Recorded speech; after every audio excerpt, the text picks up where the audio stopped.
Assalamualaikum warahmatullahi wabarakatuh. Selamat pagi Bapak Ibu hadirin yang ada di sini, guru-guru hebat Nusantara seluruh Indonesia. Alhamdulillah. Sebelumnya saya ingin mengucapkan terima kasih kepada Dirjen GTK yang sudah memberi kesempatan kepada saya untuk berbagi pengalaman bagaimana sih kemarin saya pelaksanakan pembelajaran blended, terutama pada asesmen formatifnya. Semoga apa yang saya sampaikan nanti ada sedikit yang bisa Bapak Ibu ambil manfaatnya, kemudian bisa Bapak Ibu adaptasi di sekolah Bapak Ibu masing-masing. Mohon izin saya share materinya.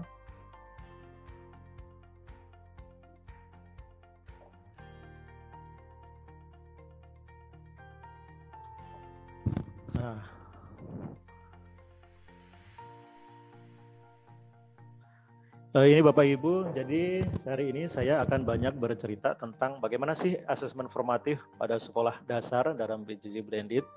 Kemudian hari ini saya juga akan ada 3 bagian yang akan saya sampaikan. Mungkin yang pertama adalah pengalaman pertama saya ketika melaksanakan PJJ di awal-awal pandemi. Kemudian dari sana ada hikmah yang saya ambil, kemudian dari sana saya merancang pembelajaran sampai akhirnya mengimplementasikan asesmen formatif. Langsung saja Bapak Ibu, kita langsung ke bagian yang pertama tentang pengalaman saya. Nah, jadi Bapak Ibu, seperti Bapak Ibu ketahui bahwa kita melaksanakan pembelajaran jarak jauh itu mulai tanggal 19 Maret. Nah, itu dasarnya adalah surat edaran nomor 3. Yang terbayangkan saya pada waktu itu, saya memang konsep saya PJJ itu memang benar-benar salah pada waktu itu. Saya menganggap bahwa PJJ itu ya harus daring, harus online. Nah, kesalahan fatal ini membuat strategi saya pada waktu itu ya salah gitu.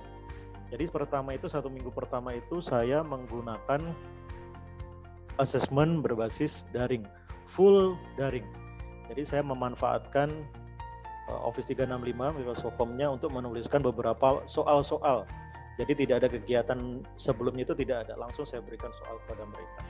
Nah, akhirnya dari kegiatan itu Bapak Ibu, dari 29 peserta didik saya, hanya 24 yang aktif mengerjakan di sana. Sementara yang 5 ini tidak pernah sama sekali mengerjakan. Nah, setelah saya cari tahu, ternyata 5 orang ini memang sebenarnya punya handphone, cuma handphonenya dibawa orang tuanya. Nah, biasanya kalau orang tua ada kegiatan di grup, anaknya itu nggak terlalu fokus gitu. Nah, sehingga ini masalah buat saya. Akhirnya saya merasa, berarti full daring ini tidak bisa saya terapkan kepada semua peserta didik saya. Nah, akhirnya Bapak Ibu, saya minggu kedua saya mencoba membentuk kelompok kecil. Jadi 29 anak itu saya bagi menjadi 6 kelompok. Nah, dari kelompok itu sebenarnya saya merasa ini efektif, kelompok ini Bapak Ibu. Kunjung rumah itu efektif.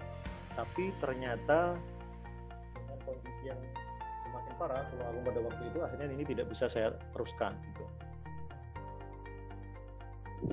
Nah, di tengah-tengah kegiatan kunjung rumah ini, akhirnya tidak sampai kelompok semua terkunjungi, keluarlah surat edaran nomor 4 tahun 2020. Nah, dari surat edaran ini seolah-olah tercerahkan semua kegalauan saya. Masalah-masalah saya itu terjawab semua di surat edaran nomor 4 ini. Jadi kalau misalnya di kurikulum 2013 kita punya kewajiban untuk menuntaskan semua kompetensi KD yang ditandai dengan adanya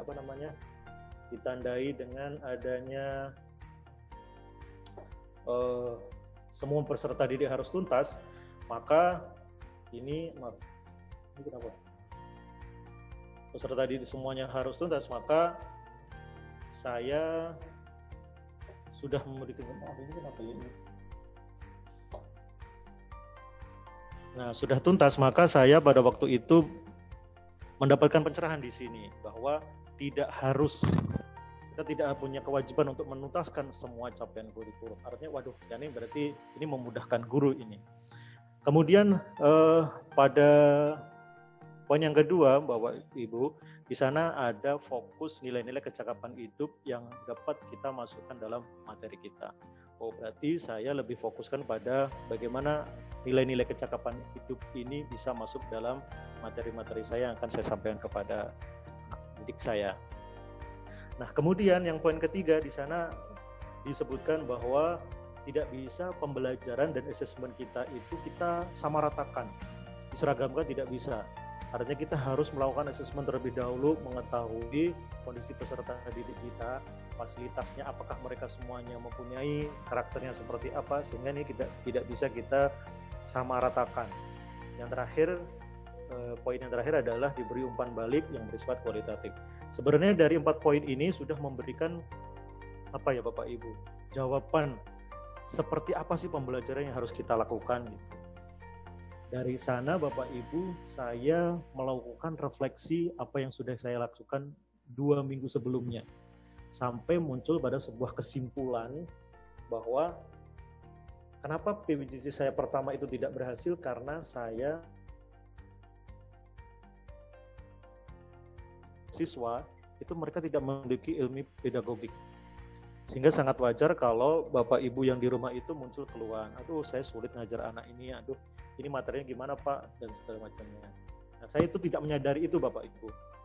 Nah, yang saya sadari berikutnya adalah Bapak Ibu, saya belum menemukan solusi yang terbukti ampuh, yang efektif dan efisien yang diterapkan semua wilayah dan semua peserta didik.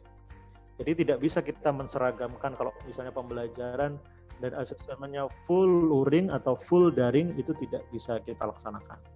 Artinya harus ada diferensiasi dalam melakukan asesmen.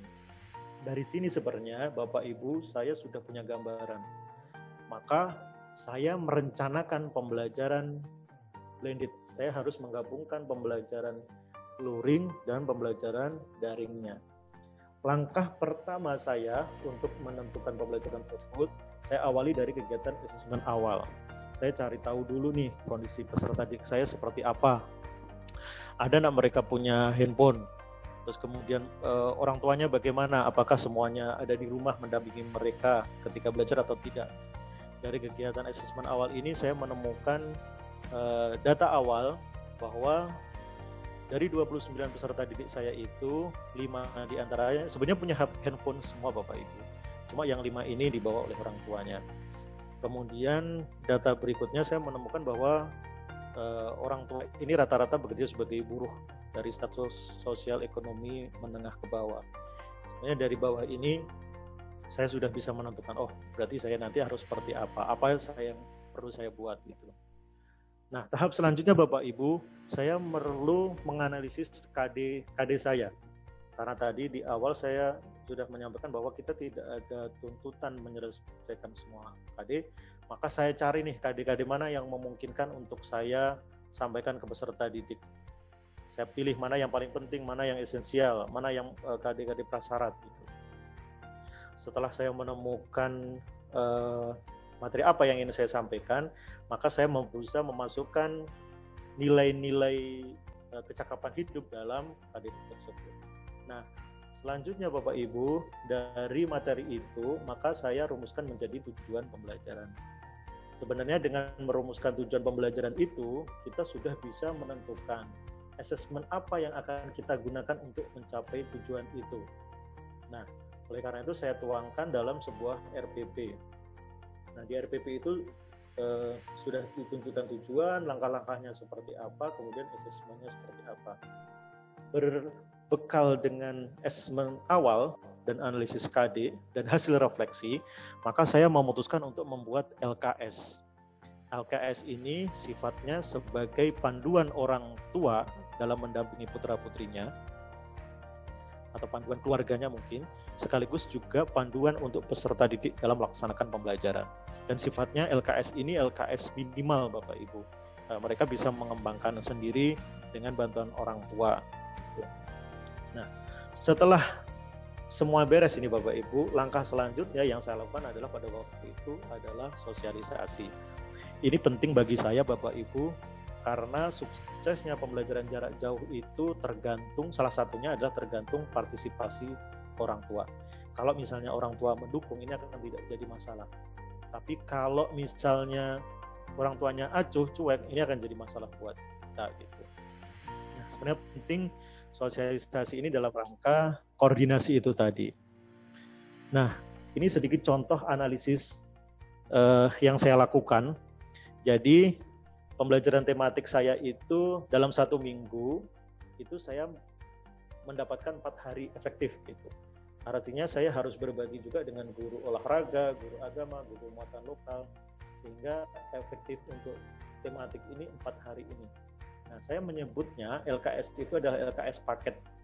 Dalam satu paket itu ada satu rangkaian kegiatan tematik di sana. Nah, kalau Bapak Ibu lihat di sini ada mata pelajaran mulai dari IPA, Bahasa Indonesia sampai IPS.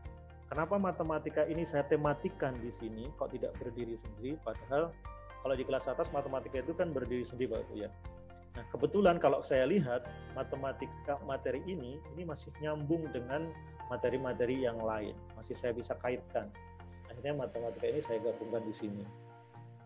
Nah, setelah saya melakukan ini, Bapak Ibu, analisis KD untuk materi LKS per paket ini, saya ketemu beberapa materi ini.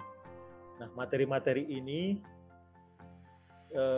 kira-kira nilai kecakapan hidup apa yang bisa saya tempelkan. Nah, maka saya mengambil nilai kreativitas, komunikasi, dan kerjasama. Dalam apa? Dalam membuat minuman tradisional gitu. Sehingga asesmen formatifnya bagaimana untuk mencapai tujuan ini, maka saya manfaatkan diskusi melalui WhatsApp group. Kemudian di LKS saya ada kegiatan mind map, ada kegiatan proyek, portofolio, dan sebagainya. Nah, untuk penilaian diri itu saya menggunakan Microsoft Form-nya. Nah, jadi masih ada penilaian diri. Nah, nanti bukti-bukti dari kegiatan ini bisa pakai foto, pakai LKS, dan produk akhirnya gitu. Nah, untuk batas pengumpulannya itu tidak artinya tidak saya batasi, tapi saya berikan kelonggaran. Misalnya di situ karena tadi 4 hari efektif, maka Jumat Sabtu itu adalah batasan mereka mengumpulkan. Artinya mereka punya kesempatan di sana. Nah, ini Bapak Ibu asesmen formatif yang saya lakukan. Nah, seperti saya sampaikan di awal tadi bahwa kita tidak bisa menyamaratakan asesmen ini kepada semua peserta didik. Indikator berhasilnya sebuah pembelajaran jarak jauh ini bukan berapa persentase anak yang aktif, tapi menurut saya seberapa banyak anak yang terlayani, semua anak terlayani dalam kegiatan ini. Maka saya menggunakan ini untuk asesmen formatif yang luring. Nah, di dalam kegiatan LKS itu mereka ada kegiatan mind map, membuat mind map. Kemudian ada proyek portofolio. Nah, dengan kegiatan itu sebenarnya saya sudah mendapatkan banyak asesmen di sana gitu. Kemudian ada diskusi dan tanya jawab juga di sana. Nah, sementara yang daring Bapak Ibu, saya menggunakan diskusi melalui WhatsApp group. Biasanya di pagi hari saya menyapa mereka, kegiatan yang akan kalian lakukan hari ini seperti ini. Kemudian jika mereka kurang paham, mereka menanyakan dalam grup itu. Pun ketika mereka melaksanakan kegiatan di tengah-tengah ada kesulitan, mereka di grup akan menanyakan itu. Sehingga saya bisa memberikan umpan balik dalam kegiatan mereka. Termasuk penilaian diri. Saya buatkan form di Microsoft Form di sana.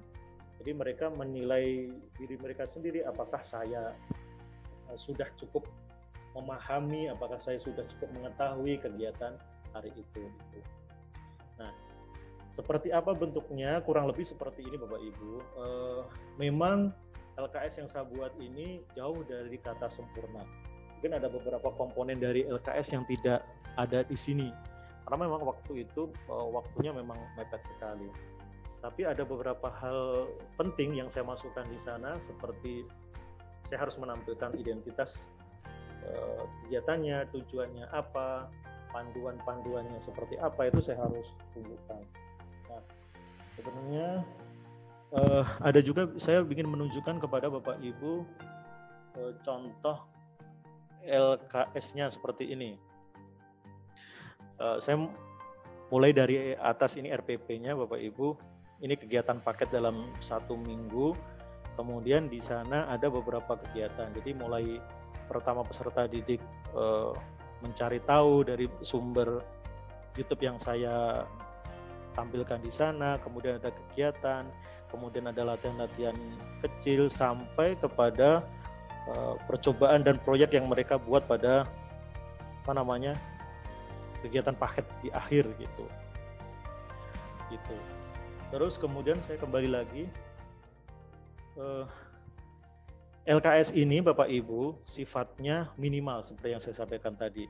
Contoh kalau misalnya mereka ada proyek membuat minuman tradisional, saya tidak membatasi anak-anak untuk membuat minuman tradisional tertentu gitu. Artinya mereka bebas mau membuat minuman tradisional.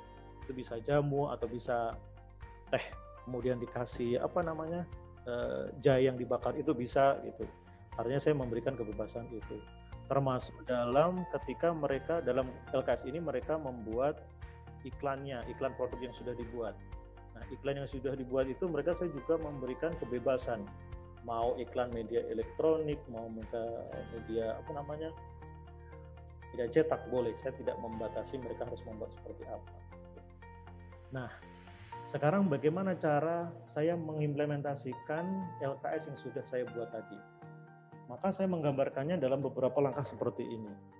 Yang pertama adalah mereka mengambil LKS, bisa mungkin diambil ke sekolah atau ke rumah gitu. Nah, masalahnya ada beberapa wali murid yang tidak mengizinkan anaknya keluar rumah. Maka saya yang harus datang ke rumahnya memberikan LKS itu kepada peserta didik. Sebenarnya ketika saya mengatakan itu juga sekaligus ada keuntungan di sana. Saya bisa menjelaskan apa yang harus dia lakukan. Nah, selanjutnya akan ada kegiatan harian. Mereka melaksanakan pembelajaran sesuai dengan yang ada di panduannya. Nah, kalau mereka misalnya kesulitan, mereka bisa tanya melalui WhatsApp group. Nah, setiap hari mereka juga ada kegiatan laporan harian dan umpan balik. Jadi mereka laporan ke Japri, ke saya biasanya menanyakan, Pak, ini saya sudah melaksanakan ini. Kemudian saya memberikan umpan balik, nah misalnya kalau dikasih ini mungkin lebih menarik. Nah, dari kegiatan laporan harian dan umpan balik ini Bapak Ibu, saya bisa menemukan data mana anak yang aktif, mana yang anak yang tidak aktif. Artinya apa? Anak yang tidak aktif ini sebagai bekal saya untuk menentukan mana anak ini yang harus saya kunjungi di rumah. Nah, satu itu yang di foto itu salah satu contohnya, ada anak yang memang dia tidak mengirimkan laporan itu karena memang HP-nya dibawa orang tuanya. Maka saya harus datang ke rumahnya untuk berikan umpan balik di sana. Nah, selanjutnya mereka akan mengumpulkan kembali LKS yang sudah dikerjakan, sekaligus saya memberikan LKS yang baru. Sebenarnya dari kegiatan ini saya bisa menemukan beberapa asesmen Bapak Ibu. Kalau misalnya tentang sikap, maka saya bisa menilai sikap ini melalui laporan yang sudah mereka kirimkan. Kalau misalnya anak mengirimkan, oh berarti anak ini disiplin, punya tanggung jawab misalnya. Kemudian kalau dalam diskusi grup dia aktif bertanya, oh berarti ini rasa ingin tahunya tinggi. Nah, kemudian kalau pengetahuan dan keterampilan terus saya dapatkan dari LKS yang sudah mereka buat. Nah, ini beberapa contoh hasil laporan peserta didik saya gitu. Jadi kalau dilihat di sini contohnya, ini pun berbeda-beda antara siswa satu dengan siswa yang lain. Misalnya ini video ketika mereka membuat iklan atau mereka membuat video tentang menjaga kesehatan di tengah-tengah pandemi corona, ini pun berbeda-beda hasilnya. Kegiatan rutin harian ibadah, kemudian membuat cerita atau mind map-nya pun juga hasilnya pun berbeda-beda. Termasuk kegiatan kecakapan hidup pun mereka berbeda-beda. Mungkin ada yang membantu orang tua, kemudian mereka menjemur baju, membantu masak di dapur dan sebagainya. Jadi ini masih bisa saya laksanakan. Artinya apa Bapak Ibu?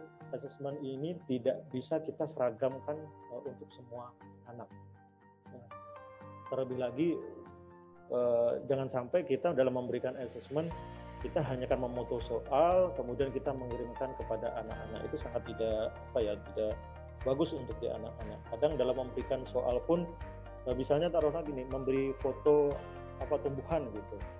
Nah ini kalau kita kirim ke anak-anak, bisa jadi anak yang sudah tahu tumbuhan ini, dia tidak akan masalah. Tapi kalau tidak tahu, ini kan jadi masalah. Nah, sebenarnya seperti itu bisa kita rubah caranya. Mungkin anak-anak diminta untuk foto tumbuhan di sekitar rumahnya, kemudian mereka mendeskripsikan. Intinya kita tidak bisa menseragamkan asesmen kita kepada peserta didik kita. Nah, itu tadi contohnya. Mungkin saya ingin menutup paparan saya dengan sebuah pantun Bapak Ibu. Beli asinan ke Tanah Bogor, jangan lupa icip sepiring bakmi. Semangat Bapak Ibu jangan kendor, tetap mendidik kita.